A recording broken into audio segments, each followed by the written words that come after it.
This is CBC Nova Scotia News. Is Tim Hortons Canadian? A look at who actually owns the iconic coffee shop chain. Housing boost. Ottawa announces millions to support affordable housing developments in CBRM. And he scores! History made. Cole Harbour's own Sidney Crosby passes a Wayne Gretzky record. Spring arrives on Thursday, and a nice one with some sun and cloud in the mix. Temperatures not too bad. Your full forecast is coming up. Amid the tariff threats from U.S. President Donald Trump, many Canadians are wanting to buy local and support local brands. While Tim Hortons once earned its place as a Canadian icon, many people still wonder if it's technically Canadian. That's because it was once bought out by U.S. company Wendy's, then later became part of a holding company backed by a Brazilian investment firm. So where does the truth lie? The CBC's Francis Willick decided to try and find out. Tim Hortons. It's as Canadian as ice hockey, the Maple Leaf, and Canada Geese. Or is it? After the company was bought by U.S. burger chain Wendy's, then became part of Brazilian-backed Restaurant Brands International, did it forfeit its claim to Canadian identity? The topic has been hotly debated online and likely in coffee shops across the nation, especially in the wake of the patriotic fervor whipped up by tariff threats from U.S. President Donald Trump. So, what exactly makes a company Canadian? Tim Hortons was started by Toronto Maple Leafs hockey player Tim Horton in 1964 with one store and eventually expanded across the country. It was sold to Wendy's in 1995, but then those two companies went their separate ways. In 2014, it became part of Restaurant Brands International, which today also includes Burger King, Popeyes, and Firehouse Subs. At that time, a Brazilian investment firm had 47% of the voting power, but over time, that's fallen. The Brazilian company holds just 26% now. Canadian banks and institutions hold about the same, and the remainder is other corporate or individual shareholders. But is ownership even the be-all and end-all of corporate identity? If I think about the automotive industry, it's a good example. If I tell you Chrysler, Jeep, Fiat, Maserati, and Peugeot, you will probably think about a country for each one of those. But all of these companies are part of a big multinational company, which headquarters is in the Netherlands. If it's not ownership, is it where the materials come from or where the stores are located? Obviously, Canada doesn't grow coffee beans, but Tim Hortons roasts the majority of its beans at two roasteries, one of which is in Canada. It has distribution centres across the country and an icing and fills factory in Ontario. Of the 6,000 restaurants around the world, 64% are in Canada, and more than 100,000 people work in those Canadian stores. Tanya Doucette is one of 1,500 Tim Hortons franchisees. She says the role Tim Hortons plays in communities is key to its identity. I think back to the pandemic when guests, when we couldn't be together inside the restaurants, when we couldn't have that community gathering, our guests would bring lawn chairs and they would sit, even though it was winter. You know, we remember the shutdown happened in March, and even though Alberta can remain quite cold until, well into May, our guests were gathering outside. They were keeping the spacing that was required, but they gathered outside because they needed that place to come together. And this is a place of community for them. So then, is it Canadian? Maybe that's up to Canadians to decide. Francis Willick, CBC News, Halifax. Starting Thursday, 25% Chinese tariffs will be applied to Canadian seafood. Nova Scotia's fisheries minister says he is taking a wait-and-see approach. Kent Smith just returned from the International Seafood Show in Boston, where he says the mood from Nova Scotia companies was cautiously optimistic. Smith says the government will take its lead from the industry to determine if financial support is required once tariffs are applied. I know that there are companies in our province that have said they are not paying any tariffs whatsoever. They didn't bring the tariffs on. They are from the U.S., they are from China. So if they have buyers that want their product, they can pick it up here in Nova Scotia so that we're not the importer of record. And I know that at least 2 of the companies that I spoke to already have had orders fulfilled, and they're going to carry on business because the demand is so strong. China is the province's largest export market for live lobster. Smith says he continues to pursue new markets. A 31-year-old man has been charged with first-degree murder in the death of a 32-year-old woman in Bible Hill in September of 2023. RCMP say it's a case of intimate partner violence. Police say they were called to a sudden death at a home on Wild Chance Drive. Police believe the woman's death to be suspicious. They arrested a Bible Hill man who was later released without charges. This week, RCMP arrested that same man, 31-year-old Richard Craig Barrett. Last year, the Nova Scotia government declared intimate partner violence an epidemic. Since then, there have been 7 women killed in Nova Scotia whose deaths are connected to their male partners. A Nova Scotia school teacher has pleaded guilty to sex offenses involving at least 1 student. 37-year-old Nicole McLeod was in court earlier this week. She was supposed to be setting dates for a trial, but she entered guilty pleas instead. She's admitted to 2 counts of sexual interference, 1 count of invitation to sexual touching, and 1 count of luring and 1 breach charge. She'll be sentenced in July. Well, after years of almosts, but not quites, MLAs are getting an increase in their office budgets for the first time in over a decade. But that's not all they're getting. Jean Laroche explains. Nova Scotia's 55 MLAs are not only getting a raise this year, they've also agreed to increase their office budgets and their housing allowances. Those changes are coming after more than a decade-long freeze. Successive governments have been loath to increase those allowances. Blame it on the MLA expense scandal. A report by the Auditor General in 2010 was politically explosive. 4 MLAs were eventually convicted of fraud.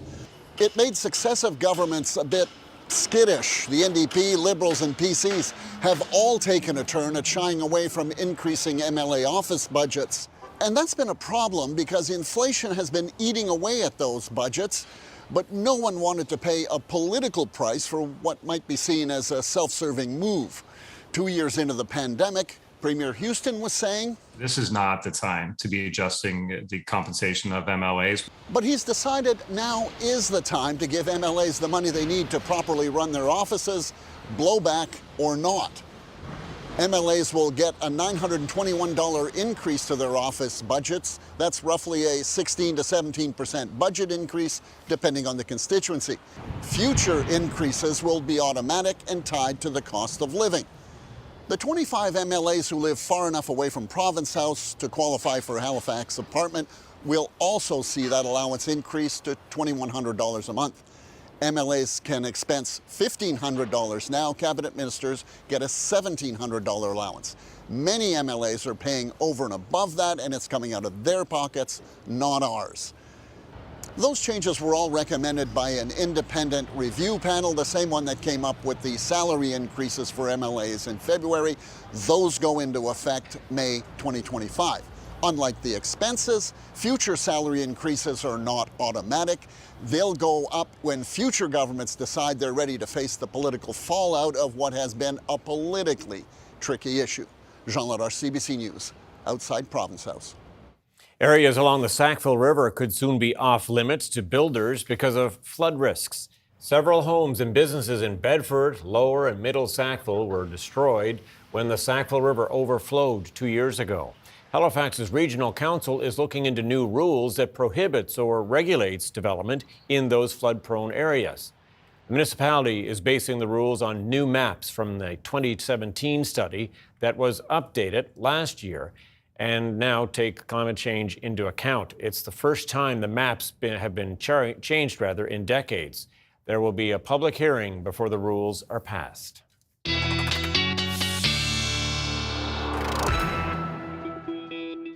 And speaking of weather, wet stuff, Ryan Snoddon with us now from the CBC Weather Center. Well, but first it was nice to see some sunshine and some mild temperatures. Yeah, that's right. Last full day of winter felt pretty spring-like, really, in most cases, Tom and Amy. Thanks so much. A little bit cooler in the northeast again today with that onshore flow closer to the freezing mark. And as we walk you through the hour by hour, you can see It is going to be a chilly night overnight yet again, and we will be watching those clouds building in overnight and into Thursday. I think it looks like a pretty cloudy day with some sunny breaks along the Atlantic coastline. And with this onshore flow, temperatures are going to remain a bit cooler indeed in those onshore winds. Double digits to be found in through the north, and that's where we'll see a greater mix of sun and cloud on tap. In fact, 12 to 13 degrees looking pretty likely through the valley, up through Truro and towards the North Shore.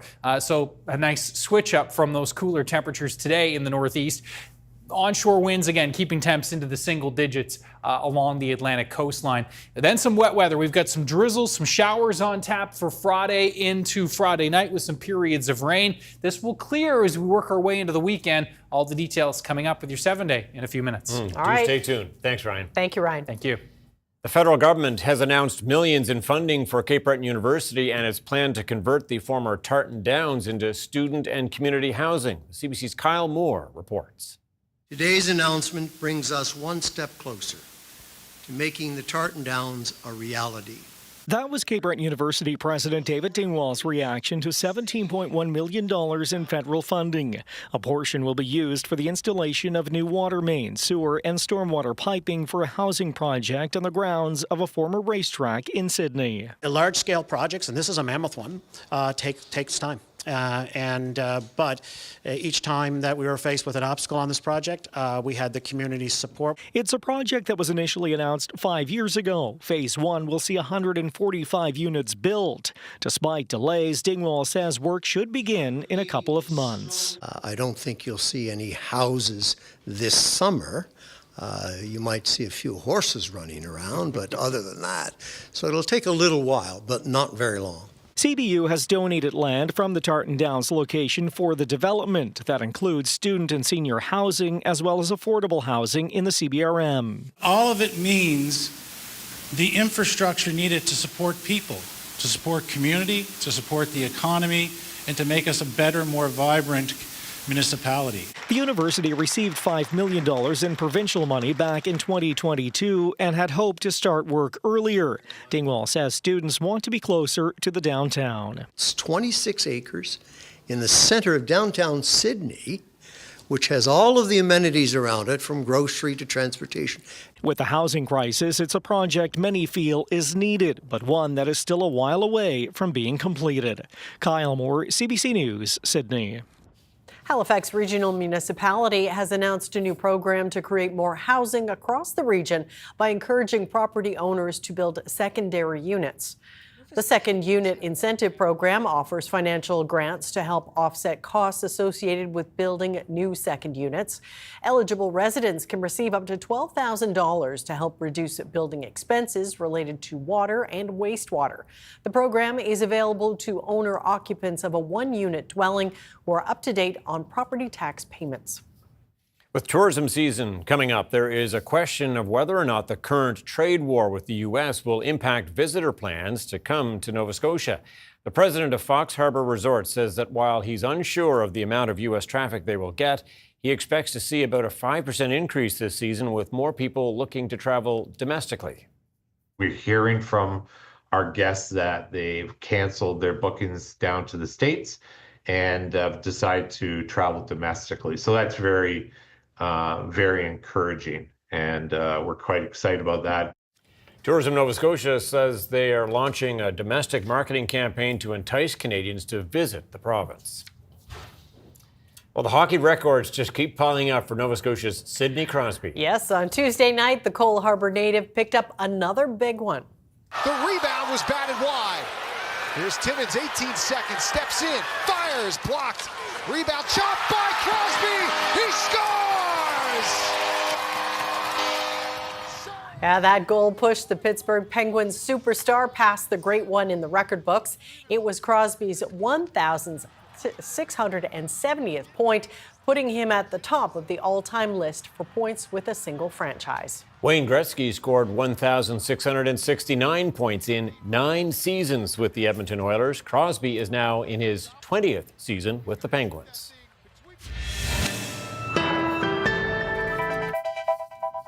It's a pretty nice looking evening out there sure tonight. Is. Ryan will be back next with his full weather forecast We'll see you on the other side of the break.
Welcome back. A Halifax artist has made it his mission to document historic buildings before they're demolished and lost to time. His latest project is the Halifax Ale House. A developer has submitted a demolition permit for the property, which is under review by the city. Cassidy Chisholm reports. Decided to do a detail of the big arched window over the main entrance of the ale house this morning. I just love the detail of the architectural flourishes. Craig Baltzer has found his niche as a visual artist. His illustrations focus on old buildings, ones that are either on their way out or have already been lost to time. The fact that the Halifax Ale House is potentially slated for demolition all the more pushes me and the passion to, have that mindset, I have to do something about this. I suppose for me the least that I could do is to be able to make what I can visually of the building, produce pieces so that that can be something that, people can have in the future. Balzer has made it his mission to document and preserve Halifax's architecture through his illustrations. I'm excited and I'm proud to be from here, from Halifax, Dartmouth, and I've traveled from this place and that. But when I come back to Halifax, I realize, wow, this is a marvelous palette. Well, Halifax is a splendid museum of beautiful examples of buildings from many different eras. Halifax is so full of these charming vignettes, and that's what people come here to see. And that's what I keep taking walks outdoors and photographing and drawing to do studies of all the time. It never grows old for me.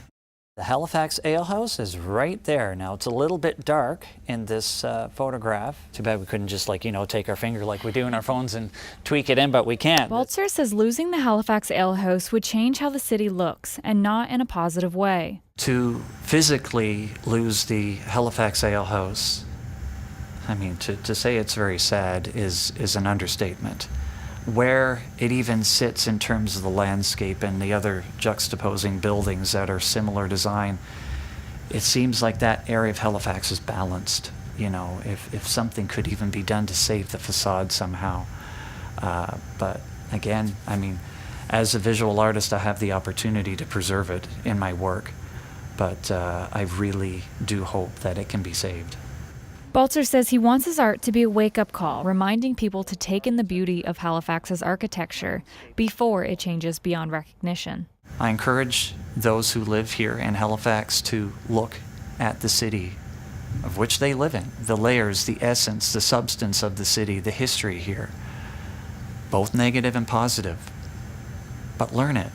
I think it's something that's vital. If we don't learn from our past, how can we deal with issues that are happening now, but we can still take a moment to breathe, to relax. Sit down with a friend. Don't be on your phone. Look at each other. Sit at a wonderful little old cafe somewhere in Halifax, which we have many of, and just relish in what we have, and we do have much here. We're very rich in what we have here in this city. Cassidy Chisholm, CBC News, Halifax.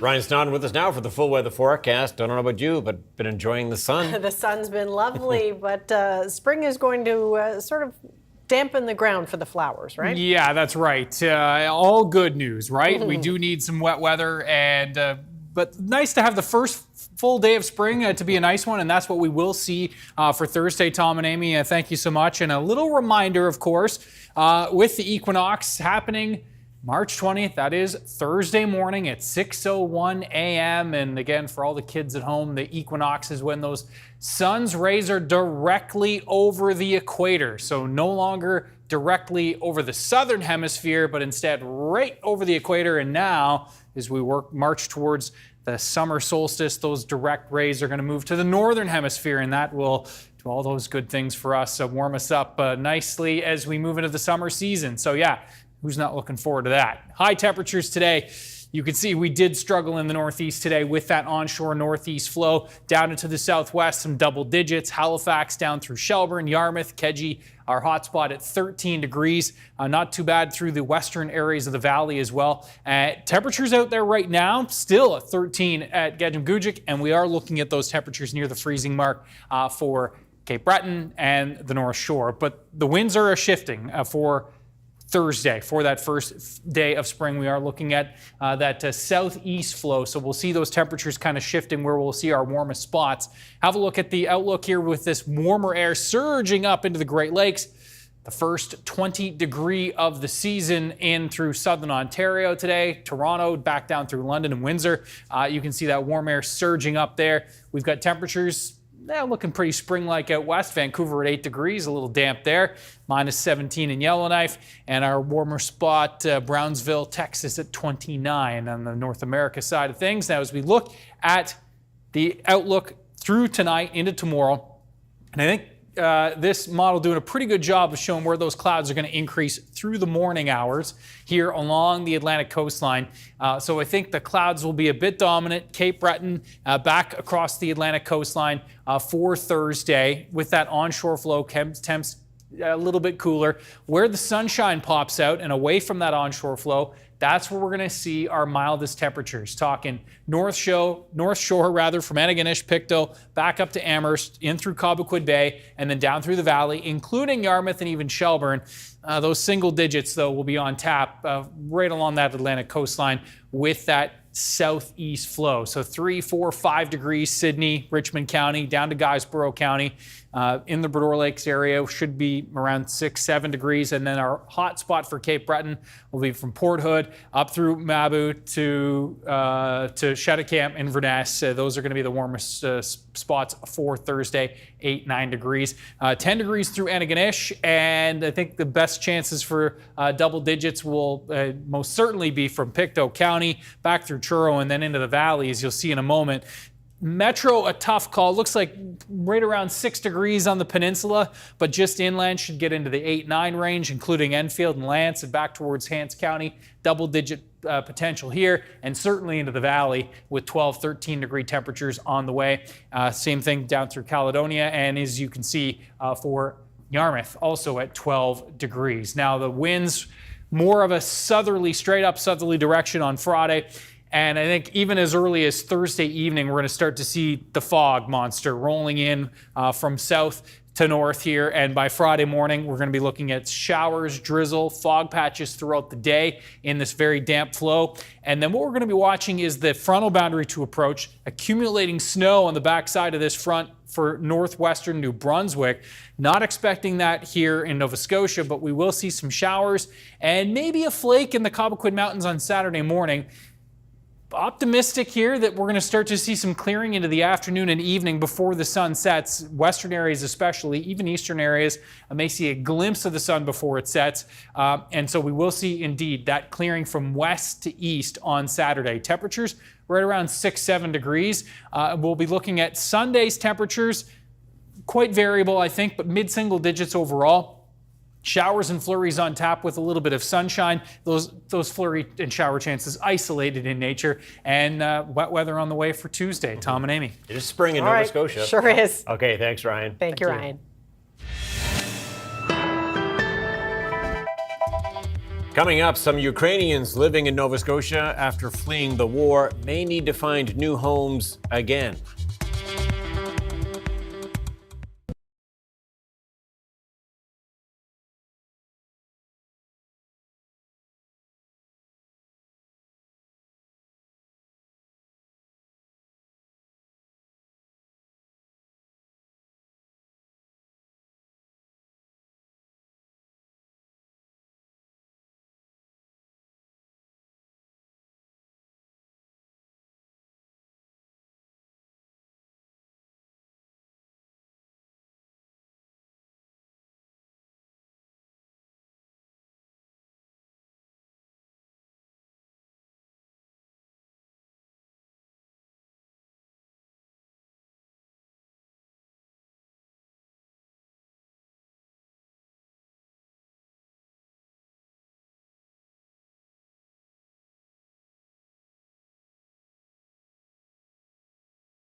Welcome back. About 700 Ukrainians fleeing war. They escaped war 3 years ago. Some have chosen to put down roots in Nova Scotia. But now here in Annapolis County, Ukrainian families may have to leave their homes behind again. About a 15-minute drive from the town of Digby is the site of former CFB Cornwallis, now known as Cornwallis Park. The lodgings here have been a crucial starting point for hundreds of Ukrainians. At least a dozen Ukrainian families live here now. Yulia Zaitseva used to call it home. We were looking for some safe and beautiful place with a good climate, so we are choosing Nova Scotia, and we decided to come to Cornwallis Park because here was place the Ukrainians could stay for free for 2 months, and we really like this option because we have little son and we would like him to go to local school. The Ukrainians arrived during a labor shortage, and Foamworks is one of the area's big employers. It's right in Cornwallis Park. Yulia works here on a design team. Her husband, Kostya, works on the factory floor. He said that we would like to stay here and we would like to build our life here and just to settle in this place because in Ukraine it's dangerous now, and we don't think that it would be better in years. And it's dangerous to go here, and here is the best place to stay for our family. The nonprofit that runs the housing has put a whole section of Cornwallis Park up for sale. It's closing the doors to the lodgings at the end of March 2025, regardless of whether there's a new owner. Residents have to look elsewhere for a place to live in an area where housing is scarce. Foamworks Director of Operations, Scott Long, wants to help the Ukrainians stay. Well, we employ 6 people that at the end of this month could be homeless. So it's troubling, and we're very concerned. There was one couple who actually mentioned one of their solutions was we have a car, and that would be their solution. Lucy Gotyanova and her husband came to Nova Scotia in November of 2022. She landed a job at Guy's Frenchies in Digby while she was living at the former Cornwallis base for 9 months. How do you like being and working at Frenchies? I like work here. It's a very good, amazing team, and I like what I do here. Working at a thrift store has been handy. Lucy and her husband arrived with only 2 suitcases, and they needed clothes. There was a lot of Ukrainian families, and it was a good thing to live there. We felt there like we are at home because people who worked there, they did everything to make us feel like we are at home, you know. But since their arrival here, their roots have taken hold. They've moved on to Digby. The couple's found a home to rent within walking distance of work, and they've opened a restaurant called Wingy, a reference to finding wings for hopes and dreams. Our life here is amazing. When we see everything and see the people coming and see him smile and this, and we try to give them a new perspective, new spices, new everything. Back at Foamworks, Scott Long is trying to get answers for the Ukrainian families still living at Cornwallis Park. The only thing he's been told is that the deadline is firm. These people who are here became part of our team, became part of our community, and have really helped us over these times. And we invited them in with open arms and said, yeah, we'll do all these things, but now it's just the opposite. And that's bad news for those who are still living at the base. They may never get the chance to build new lives in the Annapolis-Digby area and put down roots like Yulia, Kostya, and their 7-year-old son. His ideas of who he would like to be in the future is jumping, and we hope he will find his way, and we hope he would get a good education. And I think there are a lot of places to do and a lot of work to do. And that's the CBC's Portia Clark with that report, the first part in a series about changing rural communities in Nova Scotia. By the way, a developer has put an offer on the former CFB Cornwallis. He told CBC News he'd like the Ukrainians to stay. Now, the sale depends on the province processing the rezoning documents, and that could happen weeks or months after the deadline passes. Coming up, party troubles. With a federal election looming, polls show support for the NDP is at an all-time low. And Israel's military is urging Gaza residents to evacuate combat zones as it resumes full combat operations.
Welcome back. With a federal election looming, the NDP appears to be in trouble.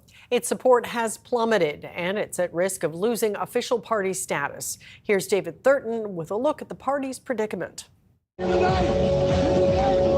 Jagmeet Singh is a prolific campaigner, but the NDP leader heads into the next election facing this reality. They kept the Liberal Party in power, and only for that reason I wouldn't vote for them.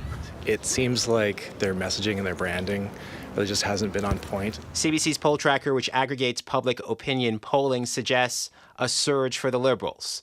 The ruling party is now neck and neck with the Conservatives. But New Democrats are polling at new lows. Support for the NDP now sits at under 12%. The NDP support has just tanked over the last few weeks, and they are in serious trouble. Eric Grenier updates the poll tracker. You probably have to go back to the 1990s to find the NDP polling so poorly and for this close to an election. I think this is what is really key for the New Democrats, is that right now they are in a lot of trouble and they're only a few days out from an election call. But the NDP says they're not putting too much stock in that polling. I think it's been a very volatile time. I think for everybody who's watching the polls, we're not in the same place we were a few months ago. And I think we're going to see some more change before the dust settles. Canada was meant to be the 51st state. Donald Trump has turned the next election on its head. The ballot box question now, who's the best to take on Trump? But now with Mark Carney coming in, I'm really giving him a good consideration. Carney is the one. Like you look at his resume. Poilievre hasn't had a job other than being a politician. This all leaves Singh in a tough spot, fighting for not only the NDP's survival, but possibly his own political future, according to this former campaign director. This is going to be, I think, for Mr. Singh, the election of his political career. And if he can meet the moment and rise to the occasion, Canadians will reward him. Let's get ready. Lately, Singh has been showing voters another side while comparing himself to the Conservative leader. Now, Pierre Poilievre, on the other hand, has had this paid for by the public dental and medical coverage. Yet he wants to cut it. The NDP is an underdog in this race. As far as the party is concerned, there's still time to turn things around before voters make up their minds. David Thurton, CBC News, Ottawa. U.S. President Donald Trump now says he would prefer to deal with a liberal leader rather than a conservative one. The question is, why? Karina Roman looks at the possible reasons. U.S. President Donald Trump told Fox News that Canada's conservative leader, Pierre Poilievre, is no friend of his, and in fact, he thinks it would be easier to deal with a liberal. Fox host Laura Ingraham had suggested to Trump that the Liberals in Canada were now more likely to win a Canadian election, and asked Trump, wouldn't that mean Canada will be more hostile to the U.S.? The Conservative that's running is stupidly no friend of mine. I don't know him, but he said negative things. So when he says negative things, I couldn't care less. I think it's easier to deal, actually, with a Liberal. And maybe they're going to win, but I don't really care. It doesn't matter to me at all. This comes on the heels of Trump saying a couple of weeks ago that Poilievre was not a MAGA guy, even though one of Poilievre's MPs is good friends with Vice President J.D. Vance. Poilievre responded by agreeing he is not a MAGA guy, and today he agreed again with Trump's latest comments. Yesterday, the president said that having a Liberal prime minister would be easier for him to deal with, just as he threatened once again to make us the 51st state. And you know what? On that point, it's true. I'm a strong leader. I'm a tough guy to deal with. I'm firm in my convictions, and I'll always put Canada first. For weeks, the Liberals have been saying that Poilievre likes Trump, admires Trump, that his very words echo those of Trump. The Liberals released ads showing the two side by side saying very similar things. Such a framing is a problem for the Conservatives as Canada heads into a federal election campaign soon, in which who can best stand up to Trump will be a key factor. So, if voters take Trump at his word, they are not on the same page. A more cynical voter might see this, however, as Trump trying to help Poilievre by distancing himself. Karina Roman, CBC News, Ottawa. The growing boycott of American-made goods isn't only taking off in Canada. People across the globe are refusing to buy American products and canceling travel plans to the States. And it's not just U.S.-imposed tariffs driving this movement. The CBC's Nicole Williams reports. Here in Ottawa and across the country, the Buy Canadian movement is alive and well. Hello, welcome. With an ongoing trade war with the U.S. and President Donald Trump's threats to make Canada the 51st state, we're looking for ways that we can fight back or at least defend ourselves. And I think economically, buying Canadian makes perfect sense. But shoppers here say it's a bit more specific than that. Anything that says made in Canada or anywhere else in the world, just try and avoid things that are made in America. Turns out Canadians are not alone, from cutting back DEI initiatives to blaming the Ukrainian president for the war that Russia started. People around the world have their own reasons to turn their backs on the Trump administration. This world-renowned violinist canceled his American tour dates scheduled this summer. I'm hurting myself with not being able to play those wonderful halls and orchestras and meeting all my friends in America. But I needed, for my own sake, a decision where I wouldn't feel wrong in what I'm doing. In Sweden, this Facebook group dedicated to boycotting U.S. products has tens of thousands of members in just a few months. I tried because I saw something and I didn't like it, and I tried. And that's how we in the group see ourselves. This European grocery chain marking goods made on the continent with a black star to help customers at the checkout counter. But it's becoming bigger than produce. A recent report from Tourism Economics forecasts a dramatic drop in visits to the U.S. this year, meaning tourism spending could fall by $18 billion. But does all this mean much to the Trump administration? This economist isn't so sure. If you think that it's going to actually do something, you're sorely mistaken. The U.S. economy is about $30 trillion per year, give or take. Even still, the people I spoke to say it is the principle of the matter. As long as the Trump administration continues on the path that it's on, they say it is critical that they spend their dollar elsewhere. Nicole Williams, CBC News, Ottawa. Israel's military says it is retaking a key corridor that divides Gaza's north and south. It's another sign of an end to its 2-month-old ceasefire with Hamas. Tuesday marked the deadliest day in the 17-month war, with more than 400 dead. Now, a second day of Israeli bombardments may have also struck a UN site in the territory. Crystal Gamansing has the details from Jerusalem. Please, let us go. A United Nations compound and safe house in Deir al-Balah in central Gaza was hit. In that strike, officials say one United Nations worker was killed and several more were wounded. It is also understood that there are at least 5 additional casualties, several of whom are very severely injured. What we do know is that an explosive ordnance was dropped or fired at infrastructure and detonated inside the building. We don't know at this stage what type it was. They are not specifically saying that the strike was the result of an airstrike by Israel. In fact, Israel Defense Forces earlier in the day say that they did not strike the UN compound in Deir al-Balah. So we're waiting to see if any more details will emerge. However, what we are hearing from Israel's defense minister is a warning, saying that people in Gaza will be given instructions shortly to move out of potential combat zones and go to areas of safety. They're also issuing a notice to Hamas, telling them to immediately release all of the hostages and leave Gaza. The quote from Defense Minister Katz was, "Israel will operate with strength you have yet to see."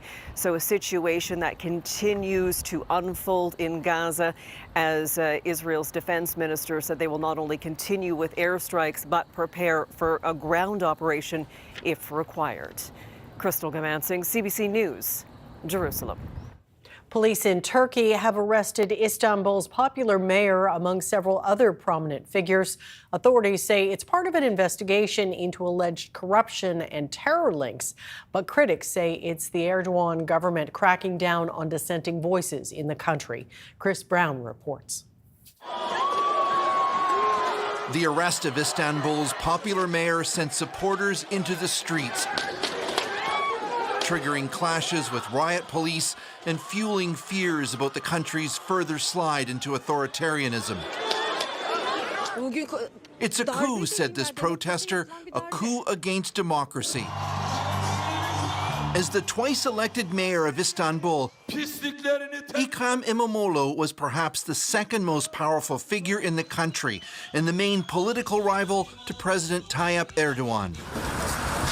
Authorities detained him, alleging corruption and ties to terrorism, just days before he was expected to be selected to lead his party against Erdogan in the next presidential vote. Üzülerek söylüyorum. Just before his arrest, İmamoğlu posted a video message accusing his opponents of using the police as a tool for evil and vowing not to give up. Erdogan has dominated Turkish politics for decades, first as prime minister and then as president. While the constitution doesn't permit him running for a third presidential term, he could get around that by triggering an early vote. And opponents say removing the popular İmamoğlu could be part of the plan. If that's the case, it's a massive gamble. Politically, Turkey has scored some big wins of late, including helping the opposition in Syria push out the Assad regime. Those successes could now be at risk, says this analyst. So with this, the whole political, economic, and then the foreign policy picture has been poisoned. Societal discontent, the societal backlash will probably be very significant, will probably be huge. Protests have been banned, although Wednesday night thousands of people came out anyway. Erdogan's officials, meanwhile, deny anything improper. They claim İmamoğlu's arrest had nothing to do with the president. Chris Brown, CBC News, London. 2 NASA astronauts are heading home to their families after a drawn-out International Space Station stay. It looks like we're getting our next crew member here. That is none other than Sunny Williams. Big smile, big waves. That is the moment Sunny Williams emerged from SpaceX Crew 9, followed soon by her colleague Butch Wilmore and 2 other crew members.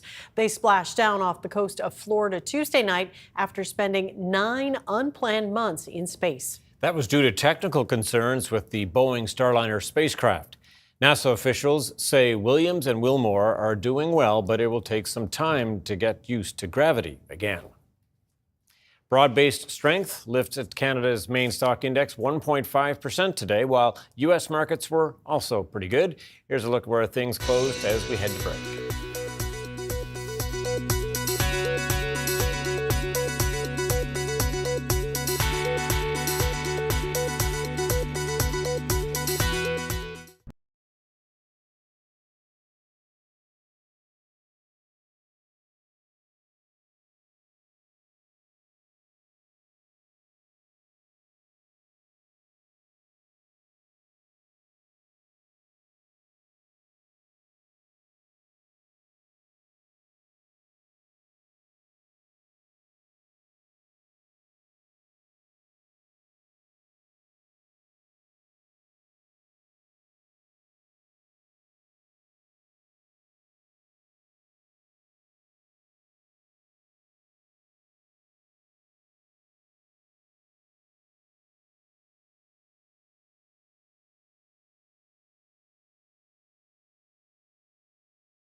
All right, back with Ryan. We've got some showers coming, but that's okay. It kind of washes things off a little bit. That's true. And, fresh start. It's a new season. That's right.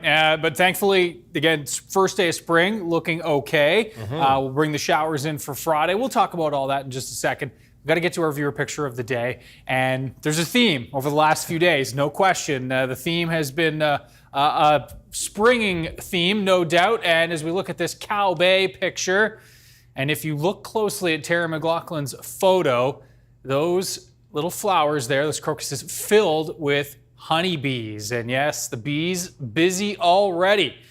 Love to see it. Spring is definitely in the air. Thanks to Terry for sharing this. Ryan's picks at cbc.ca.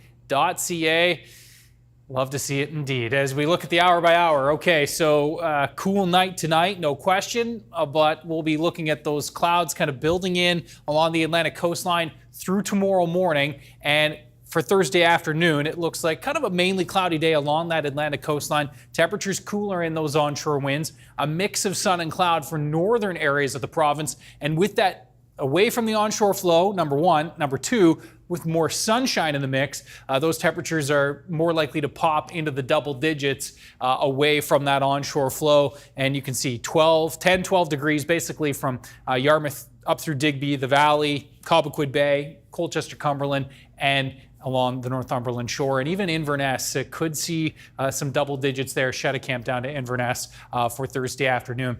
Looking at double digit potential for northern areas again on Friday. Onshore flow, and again, it is going to be drizzle, showers, fog patches on Friday. Saturday, we'll see some showers to start the day and then clearing from west to east into the afternoon. The western half of the province looking likely to see some sunshine. Cautiously optimistic that we'll get there in the east. It's going to be all right down to the wire. We'll see a better chance for some sun across the board on Sunday with just an isolated chance of a shower or flake. Tom and Amy. All right, not so bad. Thanks, Ryan. Thanks, Ryan. Thank you. Well, don't judge a blob by its cover. That's because a deep sea creature is getting a promotion. Once dubbed the world's ugliest animal for its soft, lumpy appearance, the blobfish has made a stunning comeback. It was crowned this week as Fish of the Year by a New Zealand environmental group. Now, to be fair, the slimy-looking fish actually looks like a regular fish in its natural habitat, up to 1,000 meters underwater. But it gets deformed and looks like that when it's pulled up to the surface. So some redeeming it got a bad quality, I guess. Yeah, exactly. All right, that's it for us tonight. Thanks so much for watching. We'll see you next time. Good night.